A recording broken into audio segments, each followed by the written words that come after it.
देखिए, भारतीय जनता पार्टी की सोच देश के प्रति है और देश की तरक्की के प्रति है और उन्हीं चीज़ों को लेकर प्रभावित होकर मैं और मैं समझता हूँ जो मेरा या भव्य का जो कंट्रीब्यूशन माननीय मोदी जी को मनोहर लाल खट्टर जी को मजबूती देने में हो सकता है, वो कंट्रीब्यूशन हम दिन रात देंगे, चाहे वो हरियाणा में हो चाहे वो राजस्थान में हो।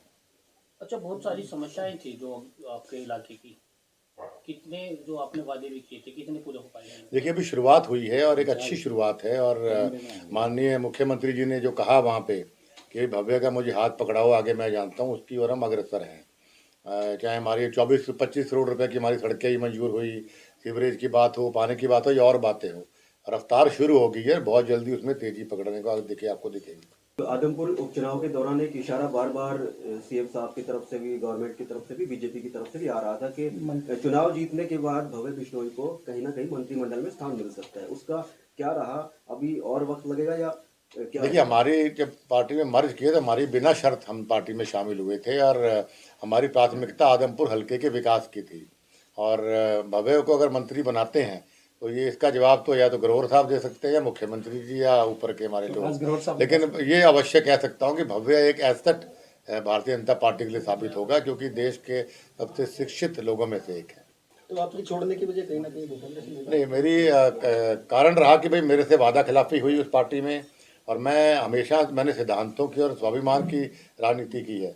मेरे सिद्धांतों को भी ठेस पहुंची, मेरे स्वाभिमान को ठेस पहुंची और दूसरा कारण जैसा मैंने हमेशा कहा कि मैं माननीय नरेंद्र मोदी जी की नीतियों से प्रभावित होकर और माननीय मनोहर लाल खट्टर जी की कार्यशैली से प्रभावित होकर, मनीष ग्रोवर जी की जो कार्यशैली उनसे प्रभावित होकर मैं भारतीय जनता पार्टी में शामिल हुआ और जो मुझ पे बन पाएगा मजबूती के लिए मैं करूँगा। जी बिल्कुल, भाजपा जो है वो वंशवाद की पॉलिटिक्स के खिलाफ रही है। क्या आप मानते हैं ये नियम आप पे लागू होता है? देखिए, मैं वंशवाद शब्द के खिलाफ हूँ। अगर एक बहुत अच्छे डॉक्टर का बेटा उससे बेहतरीन डॉक्टर बन सकता है और एक बहुत अच्छे वकील का बेटा, इतिहास गवाह है पूरी दुनिया में, उससे बाप से बेहतरीन वकील एडवोकेट निकलता है, तो एक अच्छे राजनीतिज्ञ का बेटा उससे बेहतर निकल सकता है। तो लोकतंत्र में अगर परिवारवाद तब आता है अगर आप राज्यसभा के अंदर किसी को भेजते हैं, बाप बेटा दोनों राज्यसभा में, भाई भाई है, माँ बेटा है। अगर आप चुनाव लड़के लोग आपको जिता रहे हैं तो परिवारवाद नहीं आता है। आपके पास लोगों के पास मत का उपयोग का 25-30 लोग खड़े होते हैं, किसी को जिताइए ना आप लोग, तो परिवारवाद नहीं होता। ये शब्द ही गलत है। परिवारवाद है तो फिर हर फील्ड में करिए, Y only politics?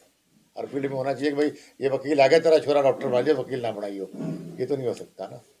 Bhupendra Hooda को सिवाय अपने बेटे पुत्र मोह के उनको कुछ नहीं दिखता है, ना उनको नेता दिखते हैं, ना उनको रोहतक दिखता है, ना उनको विकास दिखता है।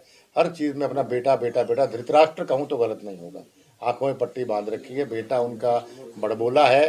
मैं नहीं समझता कि राजनीति में कोई भविष्य उसका है, इसीलिए लोग दीपेंद्र को हरियाणा का पप्पू बोलते हैं।